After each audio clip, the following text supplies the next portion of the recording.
Alright guys, welcome to the channel. This is gonna be a big and fun one. I took loads of time to make this list and it's based on 2 surveys and on my general knowledge and experience. Now, the surveys are somewhat similar but do contradict in some points, so I tried to balance it out, also combined with my own take. Also had to add an additional E tier and Z tier to distinguish some occupations from others. Some quick words: this is not to hate on anyone or devalue anyone, this is just to explore the female gaze somewhat. Also no career advice. Alright, now enough yapping, let's dive right in. First off, it's quite obvious that the attractiveness of the job is not just dependent on money. The female gaze also includes practical competency and some other aspects as well. You can see that very much in a construction worker, which regularly ranks higher on attractiveness polls, likely because it involves high masculinity, high practical competency, although it is low status and low pay. When these factors fall away, like for a cleaner for example, we find that it becomes unattractive to women oftentimes. Not to hate on anyone or to pass judgment, but that's how the female gaze operates. Same logic applies to the carpenter. In contrast, for example, we have the pro athlete, landing clearly in the S tier, high status, high pay, high fame. Of course, there is a distinction on which sport this is, like soccer or basketball, which obviously ranks higher than, cricket, bobsled or whatever.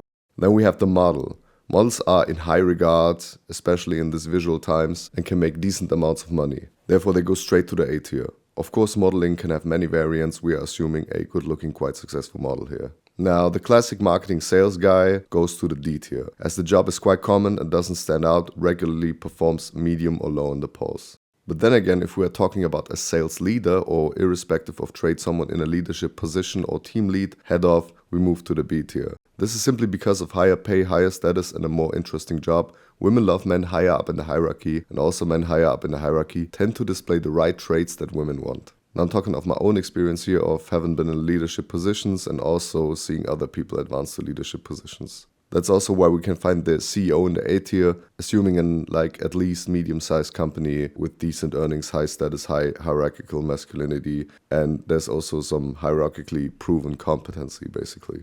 Now also in the A tier we find the artist for entirely different reasons. Although the artist can earn decent amounts, the artist role is so appealing because it tells something about the person, a creative, expressive type who has learned to make his creation his earning, and creative energy is also very attractive. That's in and of itself interesting, and the artist can also easily move in upper class circles as socially higher ups usually tend to have appreciation for art.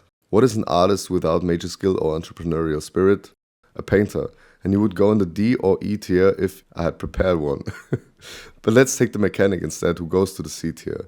Low pay, low status, high masculinity, and medium overall applicable competency.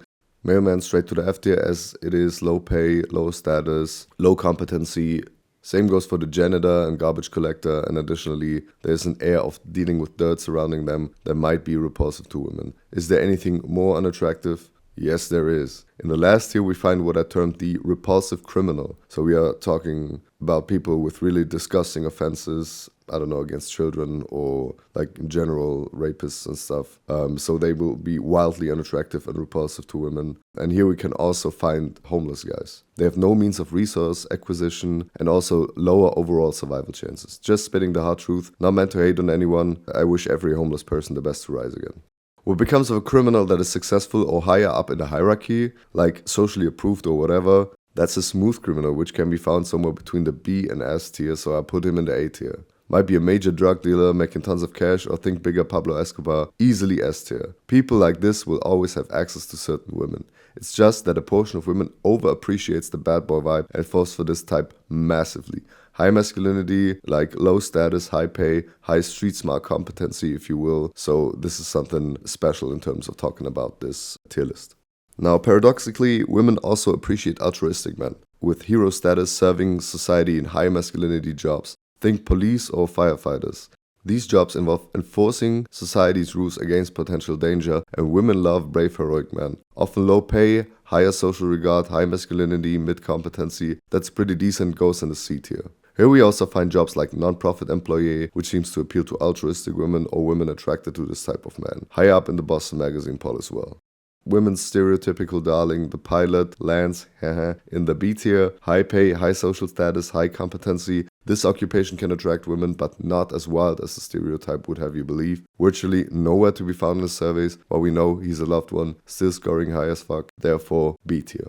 The bartender, although you may imagine a high-class bartender in an establishment of noble kind, possibly that one would be in the D tier, but your average dude who gives out beer and drinks over the counter at a local pub, E tier, together with the waiter. That's also where the politician goes. Although high status, high pay, politicians exude low masculinity and high boredom aura, I swear to God, and score very low in polls as well as generally considered unattractive. That is to be differentiated from real holders of immense power, like heads of state, heads of major global corporations. Holders of power are S-tier God mode guys, as they have such an incredible access to material and social resources that they are personifying abundance. That's definitely highly attractive. Okay, what's left guys? Let's move to academia, the professor. High status, mid-pay, depending on chair, high competency, low-mid masculinity, that's high up in the C tier. In contrast, we have the farmer in E tier, and we also find the gardener here. Basically people fulfilling basic jobs with plans to ensure the food supply, landscaping, low status, also often low pay, higher in masculinity and some competency in their craft. Now, what about the surfer? Straight to the A tier. Basically every hippie girl's fit archetype. Sunny boy is an all-time favorite. Okay, now what's the opposite of surfing in the sun?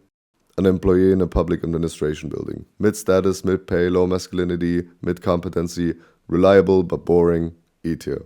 Oh, we got some more women's darlings here. The lawyer moves to the B tier for high pay, high status, high competency. Same goes for the banker, finance guy. Definitely solid occupations to land with many women. But what happens if you sprinkle in some higher altruistic component with a little more competency?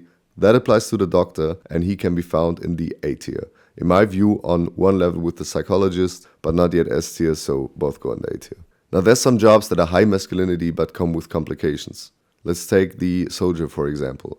Mid-status, low pay, high risk, high masculinity, some competency involved in fighting, but like a authoritarian orientation, potentially gone for a long time. That's why the soldier ranks lower than the police officer, D tier. Okay guys, let's fill in the blanks from below. In the high difficulty F tier, we also find the retail cashier and the truck driver, also the fast food worker, all like low status, low pay jobs. In the challenging E tier, we find scientists as well, which regularly score lower on attractiveness polls, and also guys in manufacturing. More competency than the below mentioned tier, but still overall low.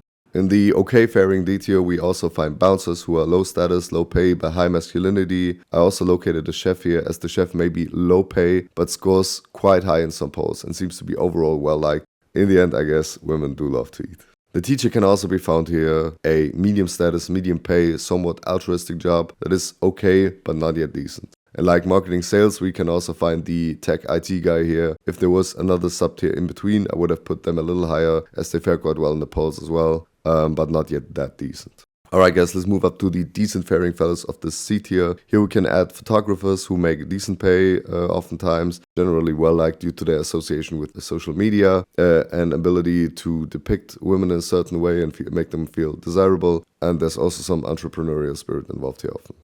Now in the scoring B tier, we can add the engineer, a high pay, high status, high competency and high masculinity job. Definitely one that has an overall fine score and deserves its position, also underlined by the position in the polls. The entrepreneur is left for the A tier, an independent occupation with high success potential, also not capped like employee status, definitely very attractive in most cases.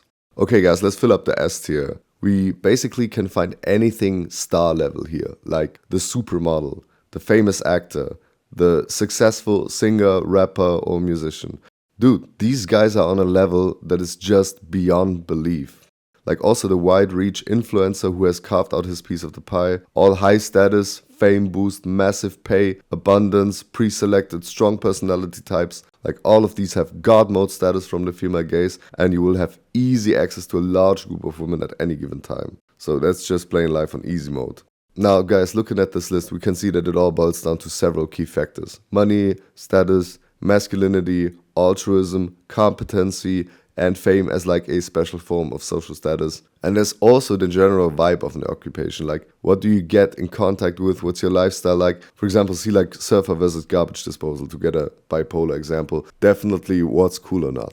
Of course guys, this is merely exploring the female attractiveness perspective and not meant to attribute like any definitive value to anyone. There's no judgment involved outside of what is practical for forming an opinion with regard to this subject matter, alright? Do not take this as career advice. Ultimately, I believe that the individual that follows his own path and can access self-fulfillment is in and of itself attractive through becoming a radiant, centered personality. There's so much more that matters, although of course being at the very bottom or very top of this list will have a massive impact on your general appeal to women. Alright guys, thanks for sticking with me on this one. I hope you appreciate the effort with the sub, like or comment. It is much appreciated from my side, and as always, stay awesome.